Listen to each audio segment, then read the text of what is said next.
Hey.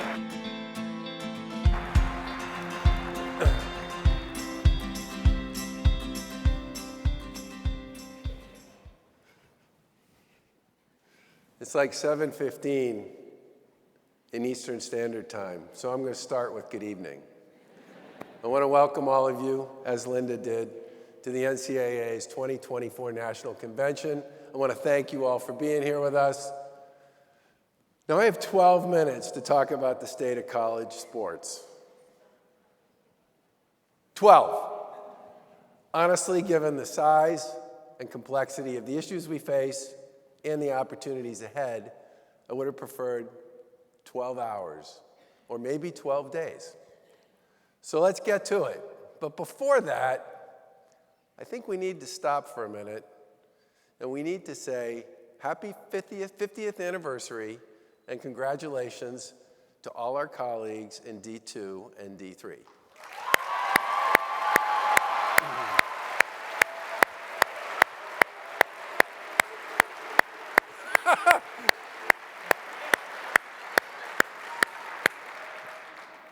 There's no lack of volume when it comes to D2 and D3, and you all have done a beautiful job serving so many student athletes, including some in my family, over the course of the past 50 years, and I look forward to another fabulous 50 years for all of you and from all of us. And thank you again for all you've done. Now, when I started this job, I promised to put the interests of student athletes first.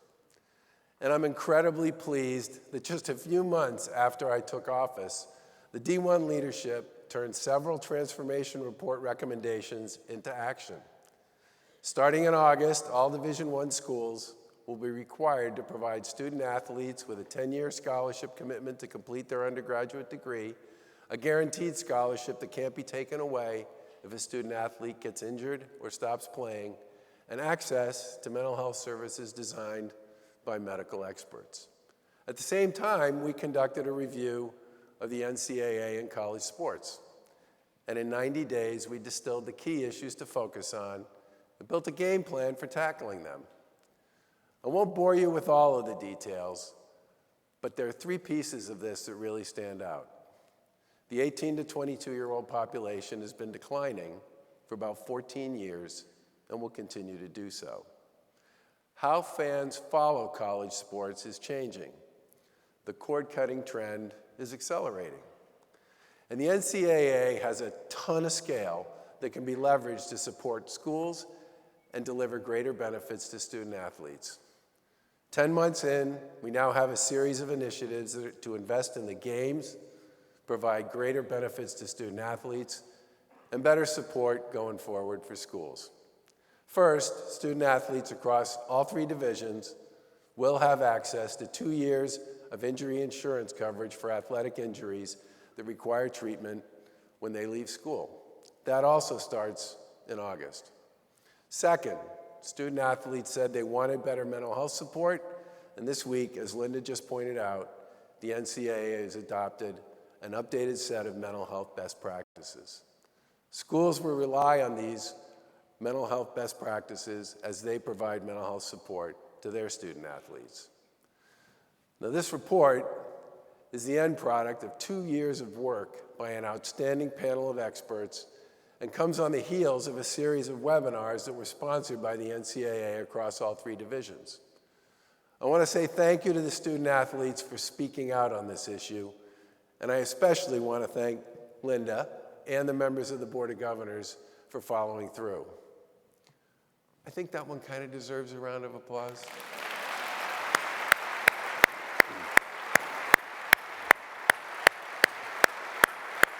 It's the last time I'm going to beg for one. Third, we've already made huge strides in updating how the NCAA deals with sports betting. The penalties we had were outdated and too harsh on young people, and thanks to your help, those changes are underway. The educational materials the NCAA provided were the same. They were outdated and ineffective. That's why we've dramatically expanded access for student athletes to online tools and in-person educational forums. We're also finalizing an agreement with the NFL where the league and the NCAA will better educate coaches and student athletes on the challenges posed by sports betting. We know that messages that are delivered from athletes and trusted coaches with real-life experiences work. And this partnership with the NFL can accelerate our sports betting education efforts. I heard a lot from student athletes about the prevalence of sports betting on campus before I took this job. And that's why we surveyed thousands of young people about this issue, and it was one of the first issues on my to-do list when I started. Sports betting is basically everywhere, especially on campuses, and the harm it can cause is real. Every conversation about the team, the competition, and the health and well-being of their teammates is not just chatter anymore, but currency for some and inside information for others. We also know that college athletes are getting harassed by bettors. A threat at one of our championships last year was serious enough that we provided 24/7 protection throughout the tournament to that team. Imagine trying to play your best under those circumstances. And that's why we're not limiting our work simply to education and updated penalties. We recently collaborated with Signify to monitor online abuse directed at coaches, officials, committee members, and student athletes for several NCAA championships. We hope to do more in that digital space going forward based on our experience here. And we've also added a major focus on sports betting and social media to this year's student athlete survey. So I would just ask all the student athletes who are here and the FARs who are here, coaches, ADs, all of you, please encourage the folks on your campus to participate in those surveys. The data we gain is tremendously helpful, and in this particular case, the data around sports betting and social media, I believe, can make a real big difference in how we create policy and strategy going forward. I also plan to reach out to my former gubernatorial colleagues to discuss how we can work together with them on state legislation that protects the players and the officials, as well as the integrity of the games we play. Fourth, the NCAA has not changed enough about how we promote championships. It's time to build a 21st century operation to grow the audience. In just the last few months, we're making progress in meeting fans where they are, which is online. The 57 accounts we manage across social media in just the last year added over 1 million new followers, delivered 4 billion impressions, which was a 70% increase, and 263 million engagements, which was a doubling of previous traffic. This progress is thanks in part to a significant investment in promoting several women's sports like volleyball and soccer this fall. But the digital relationship we have with our fans needs far more work. We don't know what sports they follow, what conferences they like, or what teams matter to them. My wife Lauren and I attended the Division I volleyball championship in Tampa last month. I did an interview before the game with ESPN, and afterwards, friends and colleagues from all over the country told me how much they love college sports, and volleyball in particular. Many of them live near where games were played throughout the season, but the NCAA doesn't have the knowledge to connect them with this information and add them to a fan base. So I'm pleased to announce that after conducting a competitive procurement, the NCAA engaged KAGR, which is a leading sports technology firm that works with teams and leagues from every professional sport. With their help, we're going to build one of the largest college sports fan databases in the country and possibly the largest women's sports fan database in the world. We should be able to provide timely, useful, actionable information to college sports fans about the teams, conferences, and championships and sports they're interested in on a personalized basis. We project this fan base could have as many as 10 million fans in it by the time we meet next year at convention.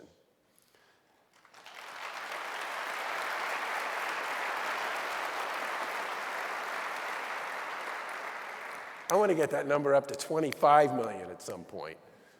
And when we host big games, we'll be able to make sure that fans of those teams, those schools, and those sports know we're going to be there.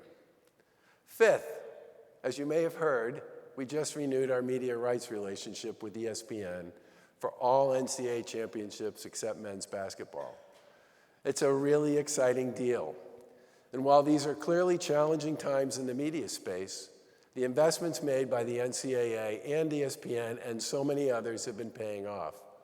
Most people know the D1 Women's Basketball Championship was up over 100% year over year last year. The D1 Men's Ice Hockey Championship was also up over 100%. And that D1 Women's Volleyball Championship that Lauren and I attended a few weeks ago at Tampa drew a record 1.7 million viewers, which was also up over 100%. And it was opposite heavy competition from NFL football and Premier League competition. It did outperform the Premier League competition. I think it's pretty clear that ESPN gets it, and that's why they purchased the package for more than 3 times what they paid for it 14 years ago. That's a big number in today's media market, and it comes with all kinds of new commitments around production, promotion, marketing, and exposure. Major commitments, and Linda mentioned this earlier, in storytelling are going to matter significantly to the exposure and the opportunity to promote student athletes.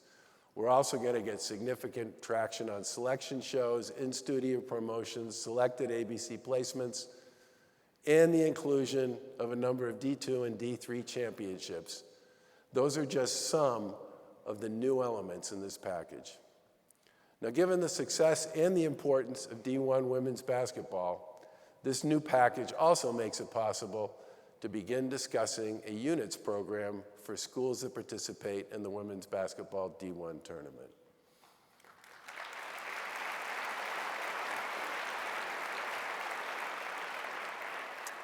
Sixth, as we expand access to college sports, we have a great opportunity to build on the enthusiasm for women's flag football.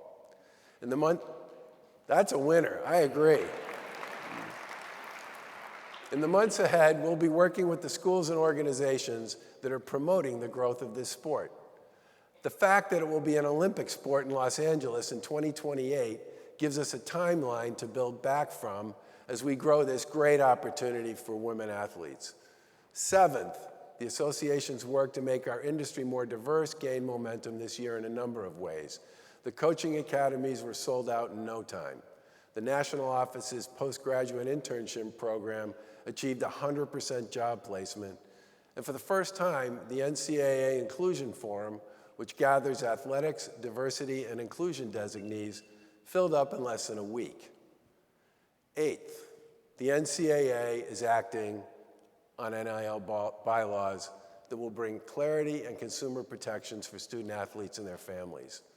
I want to thank everybody who's part of the membership, and especially those who are part of the D1 Council, for the work you did on this issue today.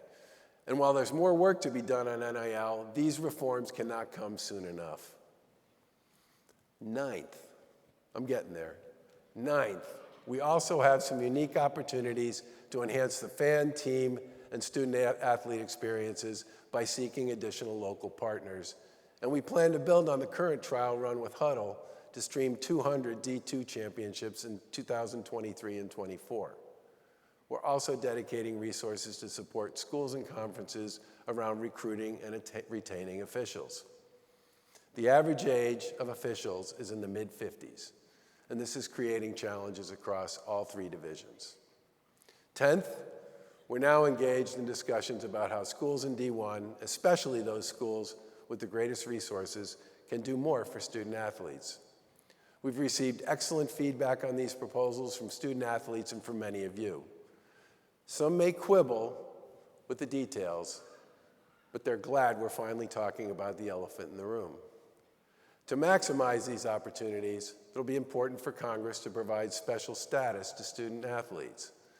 That way, schools and conferences can engage in NIL and enhanced educational support without turning student athletes into something they are definitely not, which is employees.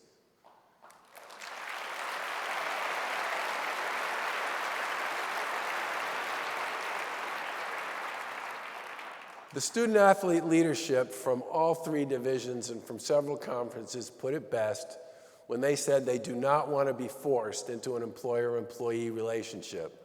I want to thank you on behalf of all of us for speaking up on this.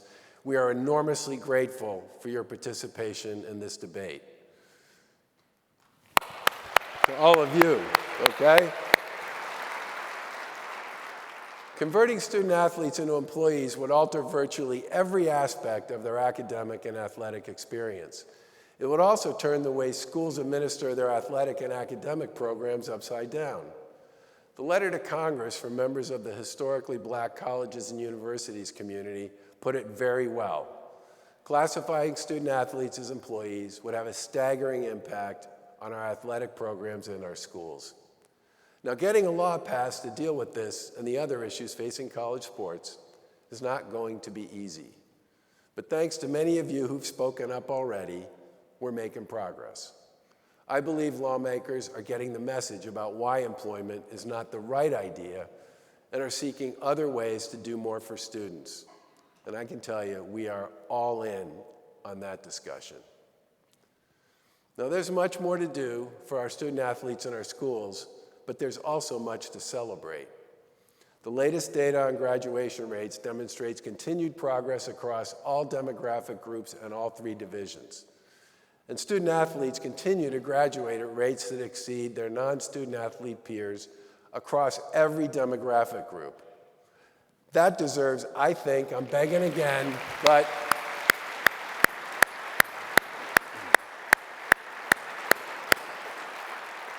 I hate to break this news to the student athletes in the room, but since the vast majority of you will not play your sport professionally, it's continuing your education to launch yourself into young adulthood that must remain a core objective for all of us. Now that I violated my 12-minute limit, I just have two more things I want to talk about. First, thanks for finding the time to meet with me as I continue my annual conversations with all 97 conferences.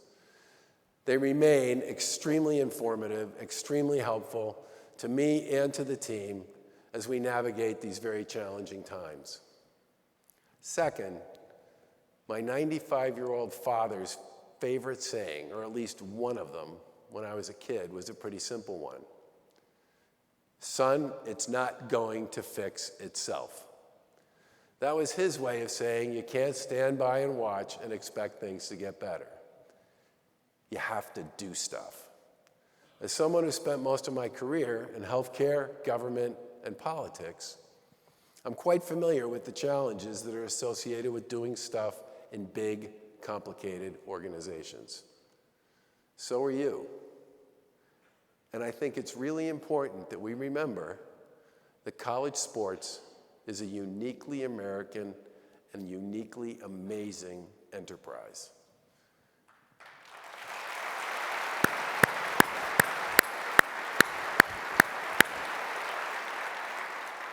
Millions of adults believe to their core that the lessons they learned as student athletes changed their lives. And I hear the same message when I speak with today's student athletes. They are why we are all here. Their future is too important for any of us to just stand by and hope it's going to get better. And if we all do our part, get involved, do the work, play the hand, we can make progress on the large, complicated problems we face, thereby ensuring that the student athletes we all seek to serve continue to have the chance that only college can give them to become the very, very best version of themselves. Again, I look forward to working hard with you on these issues. There's tremendous opportunity here to support our student athletes in our schools, and I'm really looking forward, after my first 10 months, to the next 12. Thank you very much.